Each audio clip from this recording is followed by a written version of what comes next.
السلام علیکم پاکستانیوں، ایک نئی ویڈیو کے ساتھ حاضر ہوا ہوں۔ آپ نے دیکھا ہوگا میڈیا میں بھی، خیر پاکستان میڈیا میں تو بہت کم دکھایا جا رہا ہے، کیونکہ پاکستانی میڈیا کا تو کام یہی ہے پیسوں کے لیے کسی بھی خبر کو بریک کر لے، کسی بھی خبر کو روک دے۔ تو کچھ میڈیا اینکرز ہے جو اس پہ بات کر رہے ہیں، لیکن باقی کوئی اس پہ بات کرنے کی ضرورت نہیں رکھتا۔ انٹرنیشنل میڈیا میں بہت زیادہ اس پہ بات ہو رہی ہے، بحث بھی ہو رہی ہے کہ آخر یہ افغانستان میں ایمن الظواہری کو جو ٹارگٹ کیا گیا، تو یہ کس نے ٹارگٹ کیا؟ صرف امریکہ تو اس طرح نہیں کر سکتا، اور اتنے ٹائم میں وہ نہ کر سکا، اب یہ اچانک اس نے یہ ٹارگٹ کر لیا۔ تو اس پہ بات کریں گے، لیکن اس سے پہلے آپ کو ذرا اس پہ بتا دوں کہ امریکہ کس طرح آیا۔ 9/11 کے بعد امریکہ نے سب سے پہلے پاکستان سے اڈے مانگے، اور پاکستان نے اڈے دیے، اور پرویز مشرف کی گورنمنٹ تھی جو امریکہ کو انکار نہ کر سکی، اور پاکستان نے جیسے اڈے دیے امریکہ کو، تو امریکہ نے آپریشن یہی سے شروع کیا پاکستان سے، اور اس کے بعد افغانستان پہ حملے شروع کر دیے پاکستان سے۔ تو کافی ٹائم اسی طرح چلتا رہا، افغانستان پہ حملے کرتے رہے۔ اس کے بعد انہوں نے افغانستان میں اڈے حاصل کر دیے مختلف مقامات پہ، اور صرف خود اڈے حاصل نہیں کیے بلکہ انڈیا کو بھی وہاں پہ لے آئے افغانستان میں۔ تو پھر زبردست بات یہ کہ بجائے اس کے کہ اڈے پاکستان سے اس لیے مانگے گئے تھے کہ پاکستان سے افغانستان پہ حملے کیے جائیں گے، لیکن جب انہوں نے افغانستان میں اڈے بنا لیے تو اس کے بعد انہوں نے افغانستان سے پاکستان پہ ڈرون اٹیک شروع کر دیے۔ اور افسوس کی بات یہ ہے کہ کسی عسکری اداروں کو اس بات پہ اعتراض نہیں تھا، اور اس وقت کی جو حکومتیں تھی ساری ان کی پٹھو تھی، جو نواز شریف اور زرداری دونوں نے 5 سال حکومت کی، لیکن مجال ہے کہ ان کی زبان سے کوئی ڈرون اٹیکس کے متعلق کوئی بات نکلی ہو یا انہوں نے مذمت کی ہو۔ اور بات تو یہاں اس حد تک تھی کہ پھر دن میں 4 5 5 6 6 7 ڈرون اٹیکس پاکستانی علاقوں میں ہوتے رہے، لیکن سب کو چپ لگی ہوئی تھی۔ اور اس وقت بھی آپ نے دیکھا ہوگا، اگر کسی نے بات کی اس خطرناک دور میں بھی جو آمریت کا دور تھا، اور پرویز مشرف کے ساتھ بہت زیادہ عہدے تھے، باوجود اس کے اگر اس وقت بھی کسی نے بات کی تو وہ عمران خان تھا۔ اسمبلی میں بھی بات کی، اسمبلی سے بعد بھی اس پر بات کی۔ جب زرداری کی گورنمنٹ آئی تو اس وقت بھی ڈرون اٹیکس زبردست طریقے سے چل رہے تھے، اور لیکن اس وقت بھی کسی کو اس پہ بات کرنے کی ضرورت نہیں تھی، صرف عمران خان ہی اس پہ بات کر رہا تھا۔ پھر اس کے بعد نواز شریف کی حکومت آئی، اس وقت بھی ڈرون اٹیکس چل رہے تھے، لیکن کسی میں ہمت نہیں تھی اس پہ بات کرنے کی، اور اس وقت بھی صرف عمران خان ہی بول رہا تھا۔ تو دیکھا یہ جائے کہ یہ ڈرون اٹیکس یہ امریکہ آیا کس لیے تھا؟ پاکستان سے پہلے اڈے مانگے افغانستان پہ حملے کے لیے، جب افغانستان پہ حملہ کر دیے، جب وہاں پہ اڈے لیے، تو اس کے بعد امریکہ نے مسلسل ڈرون اٹیکس شروع کر دیے پاکستان پہ۔ لیکن افسوس کی بات یہ ہے کہ ڈرون اٹیکس تو ہوتے رہے، لیکن اس کے بعد امریکہ نے ایک دفعہ پاکستانی check post Salala check post پہ خطرناک طریقے سے حملہ کیا، اور اس میں کافی پاکستانی فوجی شہید ہوئے، جس کے بعد تھوڑا ان کے تعلقات میں خلل آئی، اور عسکری قیادت کی طرف سے تھوڑی سختی دیکھنے کو ملی۔ لیکن اس کے باوجود زرداری گورنمنٹ نے کے منہ سے کوئی لفظ اس کے متعلق نہیں نکلی۔ تو سوچنے کی بات یہ ہے کہ اتنے ڈرون اٹیکس ہوئے اور اتنے حملے ہوئے، لیکن کسی جمہوری گورنمنٹ میں یہ ہمت نہیں تھی کہ وہ بات کر سکے۔ اور اگر آپ کو یاد ہو تو اس وقت بھی عمران خان تھا جس نے نیٹو کے خلاف دھرنا دیا تھا، اور جس نے کل کے اس بات کی مذمت کی، اور کل کے احتجاج بھی کیا ڈرون کے خلاف، اور یہاں تک کہ نیٹو کی سپلائی تک روک دی تھی۔ تو اس وقت بھی یہی صورتحال تھی، اور آج بھی اس طرح کی صورتحال بن رہی ہے۔ اچھا، اگر دیکھا جائے تو جب امریکہ کو افغانستان میں اڈے مل گئے، تو اس کے بعد سے ان کو پاکستان میں اڈوں کی اتنی ضرورت نہیں تھی، اور بجائے اس کے کہ وہ اڈے ختم کر کے افغانستان پہ توجہ دیتے، انہوں نے مسلسل افغانستان سے پاکستان کی قبائلی علاقوں میں ڈرون حملے شروع کر دیے۔ اور اس وقت بھی عمران خان ہی اس کے خلاف تھا، اور اگر آپ نے دیکھا ہوگا صرف زرداری اور نواز شریف کے دور حکومت میں تقریباً 400 ڈرون اٹیکس انہوں نے کیے، اور ان کے منہ سے کوئی لفظ امریکہ کے خلاف نہ نکلا، نہ کوئی ڈرون حملے کے خلاف نکلا، انہوں نے کوئی بات کی۔ اور پھر اس کے بعد جب آپ نے دیکھا ہوگا 2018 میں عمران خان کی گورنمنٹ آئی، تو 3.5 سال یہ گورنمنٹ چلی، اور 3.5 سالوں میں امریکہ کی کوئی جرت نہ ہو سکی کہ کوئی ایک ڈرون اٹیک بھی کر سکتے تھے، یا پاکستان کی فضائی حدود افغانستان کے خلاف استعمال کر سکتے تھے۔ اور جب بات یہاں تک آئی کہ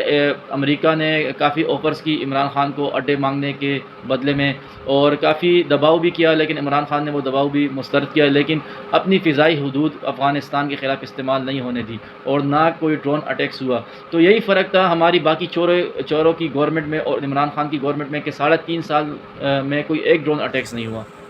اچھا، اب آتے ہیں ظواہری کے ڈرون اٹیک میں مارنے کی بات پر۔ تو اگر آپ نے دیکھا ہو تو امریکہ نے تقریباً افغانستان میں 20 سال گزارے، اور ان 20 سالوں میں امریکہ کو یہ ٹارگٹ حاصل نہیں ہوا، اور کیوں حاصل نہیں ہوا؟ اور اس کے باوجود آپ نے دیکھا کہ 20 سالوں میں امریکہ نے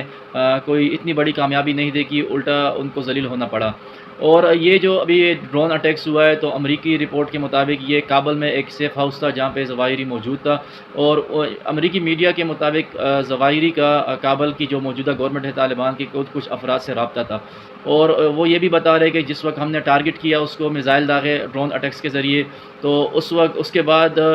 جو صورتحال بنی، تو کابل کی گورنمنٹ مطلب طالبان گورنمنٹ کے کچھ افراد آئے اور ظواہری تو حملے میں قتل ہو گئے، لیکن اس کے بعد جو ان کے اہل خانہ تھے ان کو محفوظ مقام پر طالبان کے رہنماؤں نے یا ان کی سیکیورٹی جو انہوں نے بھیجی تھی حکومتی اداروں کے اہلکاروں نے بچا کے دوسری جگہ منتقل کر لی۔ یہ امریکی رپورٹ سے، لیکن سوچنے کی بات یہ کہ 20 سال میں انہوں نے یہ ٹارگٹ کیسے اچیو نہیں کیا، اور 20 سال میں انہوں نے کامیابی حاصل نہیں کی، اور اب جب کہ اب امریکہ ذلیل ہو کے نکل چکا ہے اور پاکستان نے بھی فوجی اڈے نہیں دیے، اور تقریباً افغانستان میں بھی کوئی امریکی اثر و رسوخ نہیں ہے، تو اس وقت یہ ٹارگٹ ہونا بہت اہمیت کی بات ہے۔ اب آتے ہیں اس بات پہ کہ یہ ایسے موقع پہ یہ ٹارگٹ ہوا تو اس کی کڑیاں کہاں ملتی ہے، تو وہ آ کے آپ خود ذرا دیکھ لیں کہ اگر آپ کو یاد ہو تو 2011 میں جب باراک اوباما کی مقبولیت انتہائی کم ہو گئی تھی، تو باراک اوباما نے ایبٹ آباد آپریشن کر کے اسامہ کی ہلاکت کا اعلان خود کیا، اور اس کے بعد کچھ عوام میں ان کو پذیرائی ملی، اور اب بائیڈن کی صورتحال بھی کچھ اس طرح ہے کہ 100 میں سے 37% پہ اس کی آ گئی ہے مقبولیت، اور عوام اس سے بیزار ہے۔ تو ابھی اس موجودہ ٹائم میں بائیڈن نے ظواہری کی ہلاکت کا خود اعلان کیا اور امریکی عوام کے سامنے خود ہیرو بنے، لیکن مسئلہ یہ ہے کہ عمران خان کے دور حکومت میں کس طرح کوئی نہ امریکیوں نے اسپیس یوز کیا، نہ اڈے ان کو مل سکے، نہ ان کو آپریشن کا موقع مل سکا، اور شیری رحمان جو پیپلز پارٹی کی رہنما ہے ان کے بیان ہے کہ اسپیس کس کا استعمال ہوا، کیونکہ وہ کہہ رہی ہے کہ مڈل ایسٹ سے اگر کوئی ڈرون اڑے تو وہ بغیر پاکستان اسپیس کے افغانستان نہیں جا سکتا۔ تو یہ تو دیکھو آپ، یہ شیری رحمان جس کی گورنمنٹ ہے، پیپلز پارٹی کی بھی گورنمنٹ ہے موجودہ وقت میں، اس کی رہنما یہ سوال کر رہی ہو، اور اس طرح کے کافی لوگ سوال کر رہے ہیں۔ اور دوسری بات یہ کہ یہ رجیم چینج کا حصہ ہی ہے، کیونکہ یہ رجیم چینج کا حصہ اسی لیے ہے کہ اگر آپ نوٹ کریں کہ ظواہری کی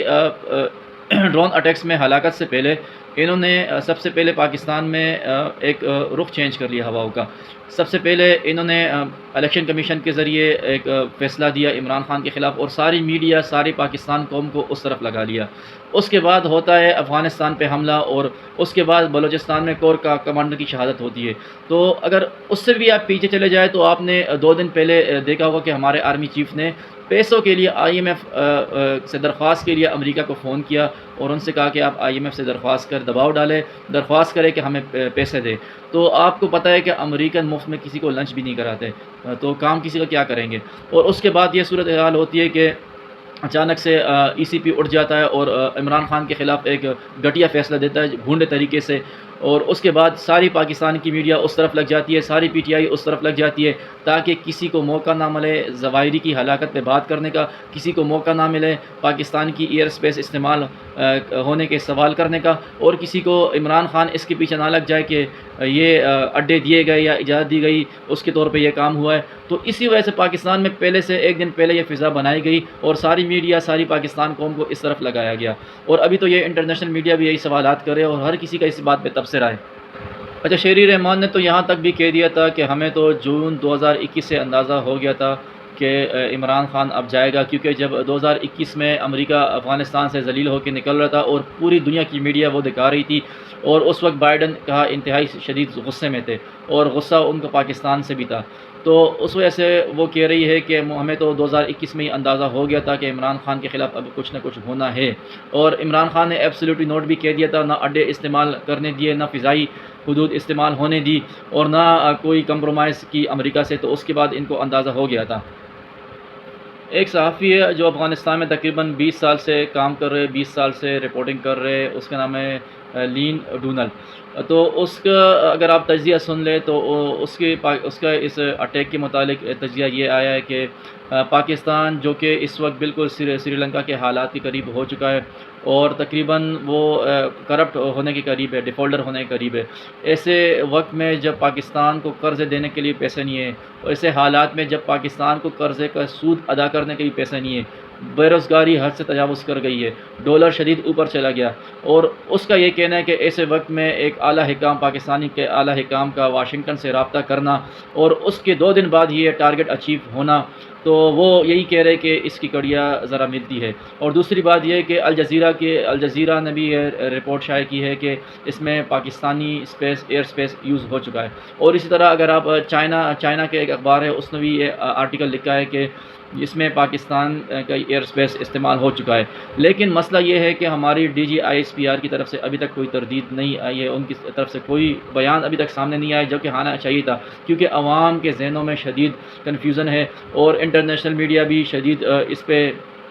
تبصرے کر رہے ہیں کہ اس میں پاکستان کی منشا شامل تھی اور اطلاعات شامل تھی، اسپیس ان کا یوز ہو چکا ہے۔ اگر ہوا ہے تو یہ انتہائی بے شرمی کی بات ہے، اور ہمیں کلیئر پتہ اس سے اندازہ لگ چکا ہے کہ رجیم چینج اسی لیے کیا گیا کہ عمران خان کے ہوتے ہوئے نہ پاکستان کی اسپیس یوز ہو سکتی تھی، نہ کہیں ڈرون اٹیکس ہو سکتا تھا، اور نہ عام سوداگری کر سکتے تھے۔ عمران خان کو اسی لیے ہٹا لیا گیا کہ یہ ہمارے اوپر دوبارہ ڈرون اٹیک شروع کر دے، یہ ہماری فضائی حدود استعمال کرے اور یہ پاکستان دوبارہ سے اڈے دینے کی پوزیشن میں آ جائے۔ تو اگر یہی غلامی کرنی تھی تو پھر اس سے آزادی کیوں بہتر تھی؟ اس سے آزادی کے نعرے پھر آپ لوگ کیوں لگاتے ہو؟ اور اگر یہی غلامی کرنی تھی تو پھر اتنی بڑی بڑی بھاشنیں کیوں آپ لوگ دیتے ہو؟ تو اسی لیے DGISPR کو اس میں کلیئر کٹ بیان دینا چاہیے کہ آیا اس میں پاکستان شامل تھا کہ نہیں، کیونکہ طالبان بھی اسی بات پہ شدید غصے اور صدمے میں ہیں کہ ڈرون اٹیکس تو امریکہ کر چکا ہے، لیکن اسپیس کس کے یوز ہو چکا ہے، یہ آیا کہاں سے؟ تو اس باتوں کا جواب پاکستانی دے سکتا ہے۔ دفتر خارجہ کا تو شاید بیان آ چکا ہے، لیکن DGISPR کی طرف سے ابھی تک کوئی بیان نہیں آیا۔ تو ہم امید کرتے ہیں کہ DGISPR اس پہ بیان ضرور دیں گے۔ اور دوسری بات، سب سے جو بڑی نشانی اور وجہ جو آپ دیکھتے ہو کہ اچانک ڈالر تقریباً 10-12 روپے نیچے آ چکا ہے۔ کون سی ایسی انویسٹمنٹ آ گئی جو ڈالر نیچے آ گیا؟ کون سی ایسی بڑی کمپنی نے آپ کو پیسے دے دیے جو پاکستان میں ڈالر گر گیا؟ کون سی ایسی بڑی IMF کے علاوہ کوئی بڑا ایسا ادارہ ہے جنہوں نے پیسے دے دیے، جنہوں نے انویسٹمنٹ کر دی، جنہوں نے راتوں رات فیکٹری لگا دی جس پہ 10 سے 12 روپے ڈالر نیچے گر گیا؟ تو اسی ساروں کے جوابات آپ کو ملیں گے امریکی ڈرون اٹیکس کے بعد کی صورتحال میں۔ تو اسی لیے کڑیاں ملتی ہے، تو اسی لیے انٹرنیشنل میڈیا بھی ہمارے اوپر چلا رہا ہے، تو اس کی وضاحت ضروری ہے۔ اور آپ یہ اس میں کوئی امپورٹ حکومت کی کامیابی نہیں ہے، کامیابی تب ہوتی اگر ہم مطمئن دیکھتے ہو۔ اس کو آج بھی یہی ہیڈ لائن آئی ہے کہ آرمی چیف نے UAE سے بھی رابطہ کیا ہے، سعودیہ سے بھی رابطہ کیا اور ان سے کہا کہ آپ IMF پہ دباؤ ڈالیں، درخواست کریں کہ پاکستان کے لیے IMF پیسے دے دے۔ تو یہ انتہائی حیضہ پاکستانی ہمارے لیے شرمندگی کی بات ہے کہ ہمارا سپہ سالار درخواستیں کرتا پھرے اور بھیک مانگتا پھرے، کیونکہ یہ تو جمہوریت میں یہی ہوتا ہے کہ وزیر اعظم خود درخواست کرتا ہے یا بھیک مانگتا ہے۔ ہمارے وزیر اعظم کو تو کوئی 1 روپیہ نہیں دیتا ہے، نہ کوئی اعتبار کرتا ہے، تبھی تو پاکستان کے یہ حالات بن گئے۔ تو پاکستان پہ اللہ اپنا رحم کرے اور اللہ ہمارا ان میر جعفروں سے جان چھڑائے اور اللہ ہمیں اصل آزادی نصیب فرمائے۔ انشاءاللہ نیکسٹ ویڈیو تک اجازت دے، جب تک کے لیے اللہ حافظ۔